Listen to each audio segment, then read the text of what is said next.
Hello, everybody, and welcome to another episode of the Silver Savage podcast. BK here again, and today we're going to do the second portion of the 3-episode series where we talk about Savagery 101 or the skills that a savage needs. Last week we did self-defense and how to choose the right self-defense program for you, the martial arts program for you, how to find a school. If you haven't heard that one, I'm going to link it into this episode, but go ahead and check that out. And today we're going to take it one step further and we're going to talk about tactical training. So with no further ado, let's get into the episode.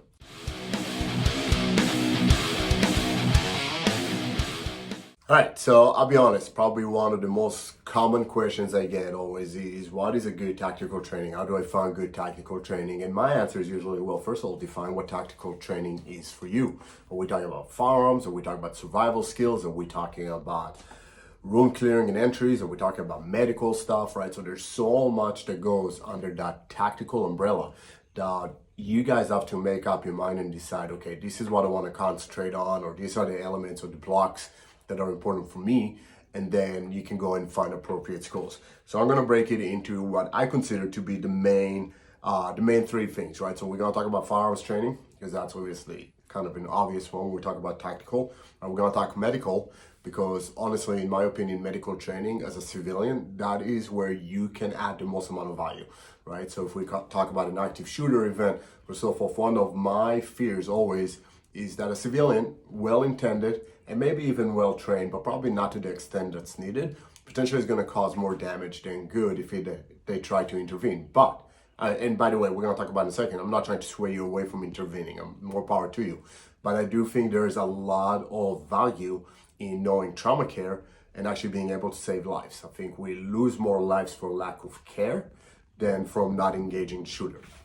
So we're going to talk about medical training. And then the other one that I mentioned earlier was general survival skills, right? So if we talk about the collapse of society as we know it, and in the past we did a seminar in Masada where we call it No One Is Coming. And for 8 hours we taught people how to get medications if they need to. We talked about plant medicine if we need to. We talked about purifying water. We talked about how to go through abandoned vehicles, which are probably going to be all over the place, and essentially rummage through them and see what I can find. So we're going to talk about shelter, food, water, hygiene, and so forth. So let's start with firearms. So I consider firearms to fall into, or I'll break it down into 3 categories. The first one is just the basics of firearm handling and manipulation. Now, I'll be honest, I teach the Maryland required HQL and wear and carry classes. The HQL, for those of you not from Maryland, is the 4-hour class that you need to sit through in Maryland in order to get a license to buy a gun. So essentially just some legal stuff, but also this is a pistol, this is how they operate, the difference between a revolver and a semi-automatic, single action, double action. And then one of the components typically is the basics of marksmanship. And I always tell people, I'm teaching you this because it is part of the required objectives. But to be 100% fair and honest, as someone that's been involved in shootings, none of those ever happened to me, right? So none of my engagements was I able to see sights, to have proper grip, to have proper stance, certainly not controlling my breathing or the trigger squeeze, right? It's a chaotic, high-stress environment. So I always teach you with the big caveat and tell people, understand that you will need to follow up with some more realistic training, which we're going to talk about in a second. And the question often comes up is, well, why are you teaching it at all? So again, one of it is the objective, right? I just have to because that is what the state requires. The second one is, it is the standard national. If you took an NRA basic pistol class, or if you took a class by most other instructors, they will cover the same principles, right? So again, if we talk about the principles of marksmanship, we're talking about, first of all, determining a dominant eye, then proper side picture, side alignment. We talk about grip, we talk about stance, control of breathing, trigger squeeze, follow through. So all those fundamentals. And if you ever were trained by me, but then you go and train by somebody else, or even if you got trained by somebody else and then come to me, the assumption is that that baseline across the board is the same. So there's only so much you can vary that. So that is one element why I think it's important. Most of the students that I see, specifically in my tactical and my more advanced classes, actually were not basically trained by me. So I want to know that when they come to a class, they already have some fundamentals, and at the very least it comes down to safe handling of the firearm, because the last thing I want to do when I'm on the line is be worried about some knucklehead shooting himself or shooting somebody else, and not only me, that affects the whole line. So now everybody that paid good money to come and sit in a class is going to be worried about that one knucklehead on the end of the line. So teaching that baseline does serve that purpose. And the other one, arguably, the more I train in those basics, the more likely I am to have some sort of semblance to it under stress. So there is that value, as minute as it is, it does exist. So we can't ignore that. But you have to follow that with some realistic training. And people ask me, well, what's realistic training? Realistic training is some stress inoculation. So understanding that if you're gonna get into an event where you have to protect yourself, it's going to be super stressful, right? I always give the example, if you were ever in a car accident and you start shaking a little bit, right, and hyperventilating a little bit, so think that times 100, right? That's how stressful an event you're going to be. You're going to get tunnel vision, auditory exclusion, right? You're going to lose dexterity, cognitive functions. That's probably the most important one. You're not going to be able to think straight. Think about all the variables you have to account for in a real shooting. Is it a good guy? Is it a bad guy? What's behind him? What's my next point of cover and concealment? Am I with my family? Am I not? Am I by myself? Inside, outside? There's so many variables that I need to be able to understand, respond accordingly, and know that I can articulate after the fact, right? And if I've never trained to that level or under similar conditions, then I won't be able to do it effectively. So any sort of stress inoculation would certainly benefit you. And again, understanding that short of me actually shooting on you, it'll never be the same. Even when we do force-on-force training, which is very closely mimicking a lot of the responses. I give you that. Nobody likes to get hit and all of a sudden tactics change. But from an actual fear standpoint, you're not going to get the same response. You know those rounds are not going to kill you. They're going to sting a little bit, but that's about it. So if you try with ammunition or airsoft or anything like that, it's not going to be quite the same. But to whatever extent I can, I want to mimic some of it. And this is where I include a lot of fitness in my class and a lot of cognitive exercises in my classes. We're going to talk more about fitness, and now that kind of wraps this all package together between the self-defense and the tactical next week. But just understand that you want to find for a class that will include some stress inoculation. You also want probably some scenario training. So work around other people, work around vehicles, work around door frames, and think what would happen if I have to go into a room. So put yourself in the context. The world is not a square range. It's not always the same way. And I need to be exposed to it in advance. Understand the realistic applications or what actually happens to my body under stress, and make sure that the training, to some extent, trains you to that, right? So if I always teach you to shoot two-handed, knowing very well that in a true event, you may have only one hand on the gun because the second hand is probably busy doing something else, if no other thing other than clearing your clothing garment so you can draw your firearm as soon as possible if you carry in a concealed manner. You only have one hand on the gun, and you can take the time to put the second hand if you even remember to do it, or you can start engaging. But if you were never trained to shoot one-handed, it's never going to happen. Now think about you opening doors, holding a child, carrying a bag, whatever it is, right? People tend to forget to let go of whatever's in their hands.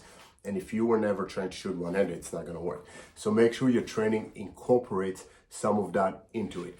I spoke last week when we talked about self-defense schools about vetting the school and the instructors. That is certainly applicable, and probably more so when we talk about tacticals and firearm training. You want the instructor to be a good teacher. You will not receive the information. You will not be able to retain it. You will not be able to understand what's going on if the instructor is not a good teacher. They have to have some sort of an adult education background. They don't have to be certified teachers and instructors. They have to have the capability, interpersonal skills to relay information and transfer it to you. So make sure that they're good at teaching. And then if they have real life experience, that's only a bonus. There's a lot of special operators out there and retired police officers and SWAT officers that are shitty instructors. They're really good at what they do, but they can't transfer the information very well to somebody else. And there's other people that are great instructors. They've been teaching kids and adults for ages, but have never been in a fight. And for them to come and say, this is what's going to happen, it's not going to be true because they've never actually experienced it. So finding someone that has both may be a little tricky. And I'll be honest, if you have to favor one over the other, well, that's a tough one. I'm just saying that out loud now as I'm talking to you guys, and honestly did not think about a question before. So Is it more important to have somebody with a tactical background that's a poor teacher, or someone that's a great teacher that lacks the real experience? And I would say go with the person that has the experience. Because just a teacher that has never been in a fight will not be able to relate. So as good of teachers as they are, they will not give you the right information. Someone that's been in a fight, knows what actually happened, may not be the best teacher out there, but at least they'll be able to transfer the relevant information to you. So when given those two options, certainly favor that one. But that's a tough one. I'll be honest, that's a tough one. But certainly vet your instructors. When you sign up to a class, do a little bit of research, go online. Like I said last week with the self-defense schools, ask prior students, people that took their classes, what they thought of the instructor, of the class, what they took away from it, what they didn't like about it. Understand that just because person A did not like the instructor doesn't mean you wouldn't. But as far as the information and the value they got, that should be pretty universal. And the last thing is dry fire. So I'll be honest, if you're a normal human being like myself or most people, you do not have all the time and all the money to go to the range all the time and put thousands of rounds down range training. We're limited in time, we have lives, we have jobs, we have families. We're limited in resources. So again, I'm not a tier 1 operator anymore. I don't have access to unlimited rounds. I cannot go to the range whenever I want and put all those rounds down. I have to be cognizant of budget. So dry fire is a great way to training. And as far as getting muscle memory ingrained, remember we're looking for about 10,000 repetitions, right? That's the common number that people kind of blur about. So if you think about 10,000 repetitions, I can get a lot of them in by doing dry fire exercise.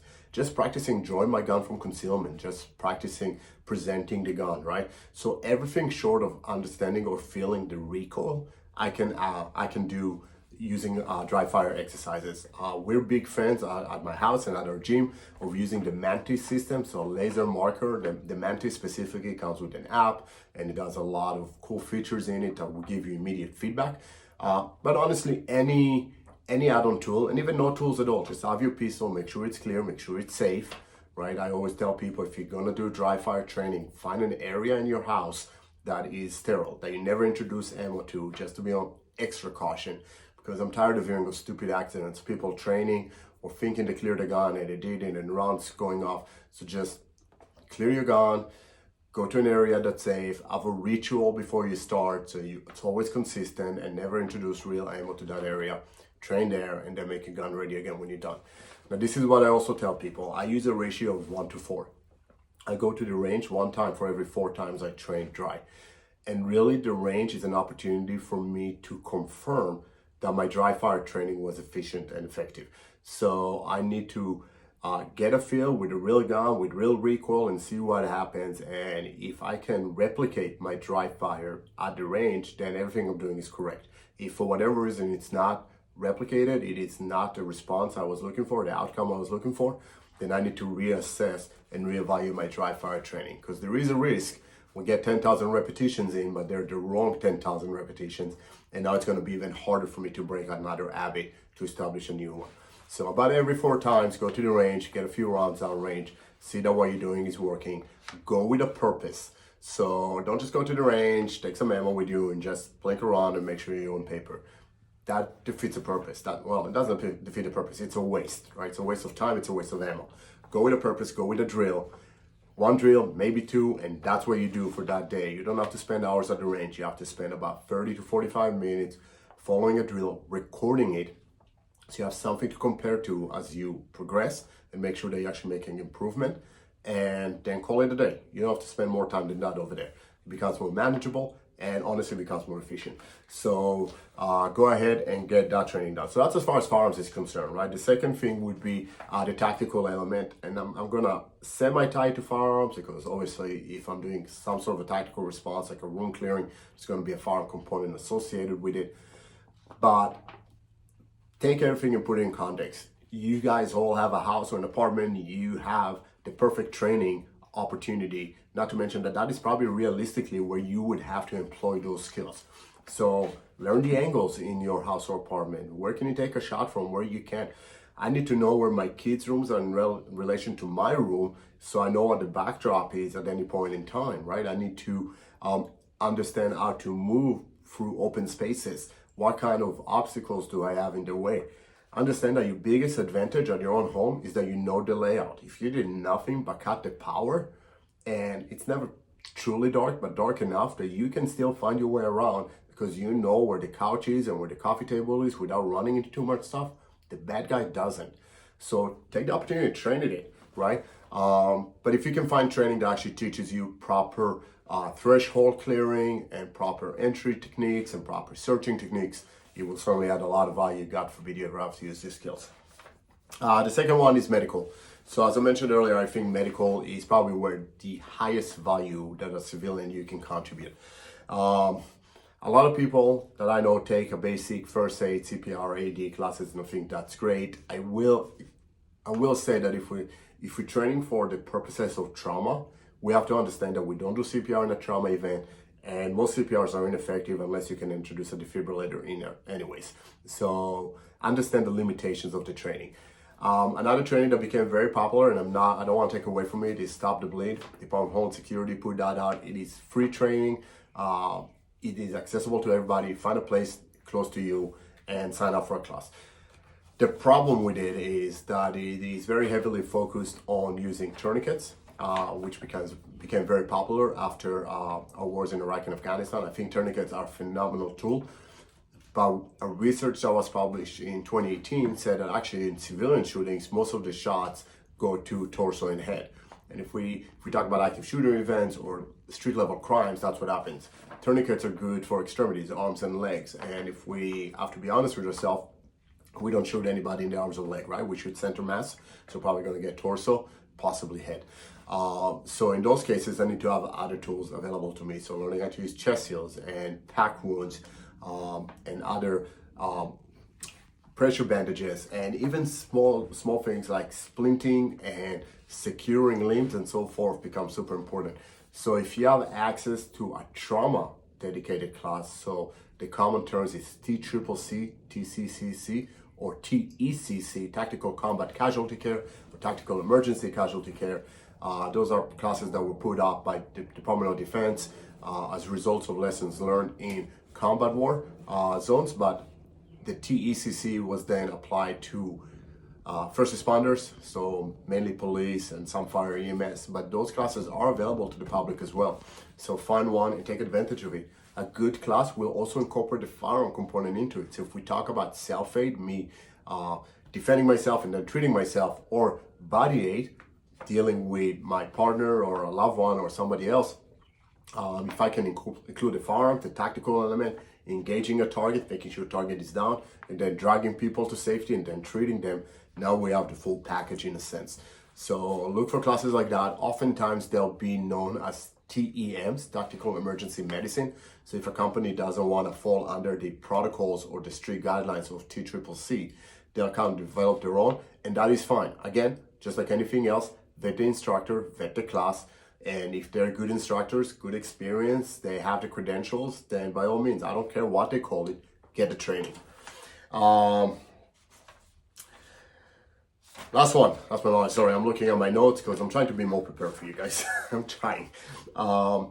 General survival, right? So again, there's some things are considered absolutes, right? You need shelter. So if we, again, preparing for worst case scenario and we live in an urban environment, it's a social issue, social unrest. We have a lot of demonstrations going around the country now, from Black Lives Matters to anti-Semitism to terrorism. We have the full gamut, and street level crime elements, gangs and so forth are taking more advantage of it. So we see more and more of it. So you need to start thinking, okay, if I have to shelter in place, if I have to barricade myself in my house, can I do it? Is my house secure enough? And if I need to go somewhere, can I get there? But ultimately, I need a place where I can protect my own, right? So shelter is the first thing that we need to worry about. Then we have to worry about getting food and water. So stockpiling in advance certainly makes sense. But like anything else, training is key. Do you know how to purify water? Did you ever take a class that taught you what plants are edibles, what are not? How to build a snare if you need to catch a rabbit and eat it. I mean, let's face it, you will not be able to go to your local grocery store or your local bar and get foods and drinks. And even if you add one in your neighborhood, chances are that it was already looted by other elements.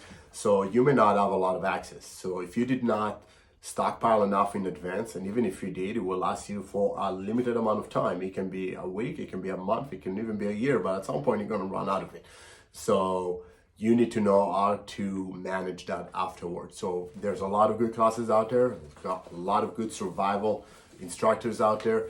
That's one thing we don't teach, but I will drop a name here. I don't do that often, but I really appreciate this guy. I look up to him when it comes to this. So if you guys have access and you can look at Justin Vitito, I'm going to try to get his contact info here. He now is one of the directors of training for the Shooters Gauntlet out in PA. The guy is a veteran, but he's also a survival expert, and he can probably teach you a thing or two. So go ahead and look him up. But again, like anything else, plenty of good instructors out there. Just vet them out. Any kind of ancillary skills. So this is one that oftentimes is overlooked, and I think is important. Do you have basic mechanical skills? Do you know how to fix basic plumbing? Do you know how to fix basic electricity? Do you know how to connect a generator, right? Do you know how to build something out of wood? So having minimal or basic mechanical or technical skills will certainly go a long way in helping you stay safe when you need to. I will say that I for one, do not have that level of skills. So how do we complement that? How do we make sure we have those skills when we need them? This is where the tribe element comes in. Surround yourself with people that do. I am very fortunate to have close friends that have those skills.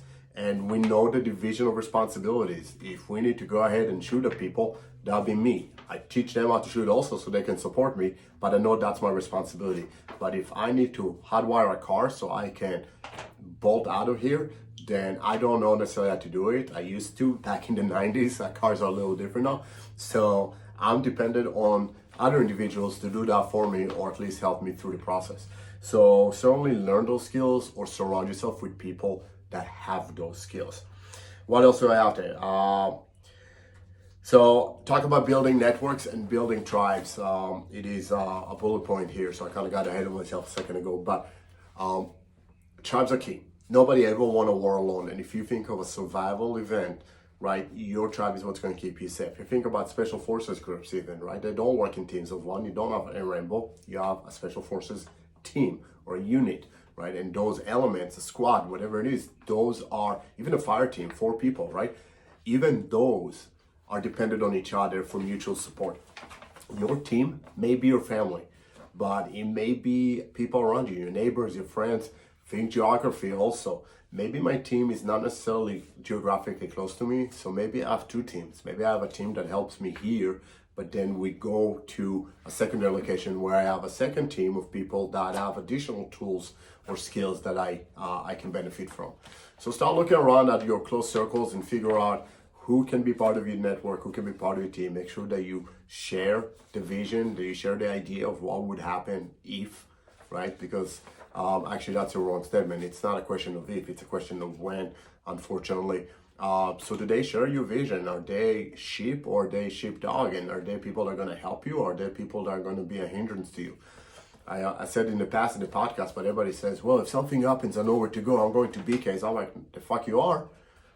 A, if I'm here and you are not part of my team, you're getting shot. And B, if I'm not here, then you're coming to nothing because I'm already gone. So if you want to be part of my team, you got to be part of my team. But if you're not part of my team, you're out. And now, no offense to all my friends and relatives even, and acquaintances that always say, well, I know BK. I'm like, well, BK keeps his circle very small for a reason.